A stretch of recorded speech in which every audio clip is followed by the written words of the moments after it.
Alright, let's talk about Keegan Bradley. Wait, no, let me rephrase that. Let's talk about what happens when even the best athletes hit a wall so hard it changes their entire trajectory. Because Bradley's story isn't just about missing a playoff cut. It's about identity, pressure, and the brutal reality of professional sports. Hook. Here's the surface-level story. Bradley's 15-year playoff streak ended. Big deal, right? Except it wasn't just any streak, it was the longest active run on the PGA Tour until this year. But here's what fascinates me, Bradley isn't some fading talent. He won a tournament last year, captained the Ryder Cup, and still has full status through 2027. So why does this feel like a fall from grace? Context. Let's break down the tough year cliché. Bradley missed 3 of his first 5 cuts in 2026. No top 12 finishes all season.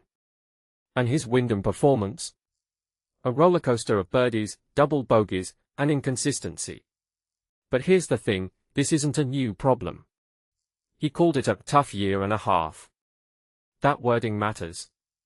It suggests a deeper struggle, not just a bad season. Personally, I think we're seeing the collision of two forces, the physical toll of decades on tour and the mental weight of expectations. Bradley's not just fighting his swing, he's fighting his own legacy. Main idea 1. What's wild is how this mirrors a pattern in sports. Think about it, veteran athletes often cling to routines until they can't anymore.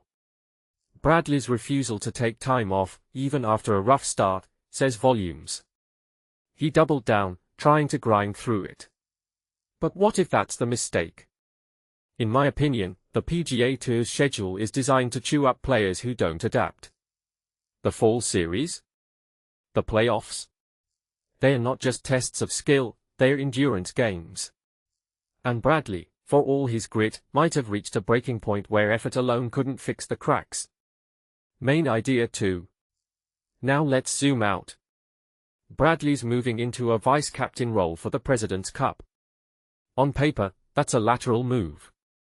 But what's the subtext? Is this a strategic pivot to stay connected to the game while regrouping?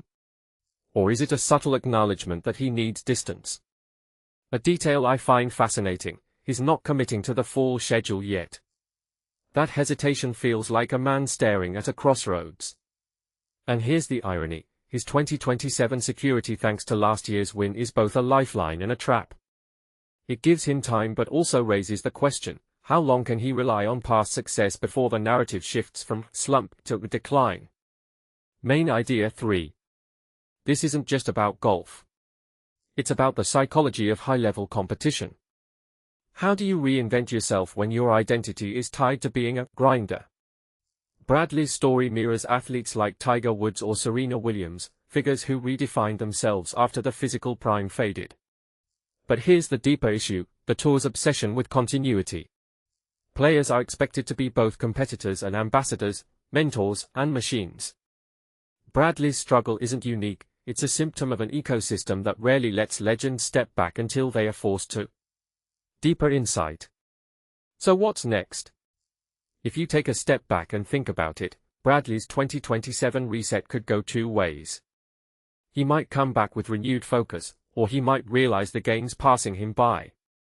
But here's my closing thought, maybe missing the playoffs was the healthiest thing for him. Sometimes, hitting rock bottom isn't failure, it's clarity. And to all the fans speculating about his future, what would you do if your entire life revolved around a single pursuit, and suddenly the path forward wasn't clear? That's the real question here. Closing.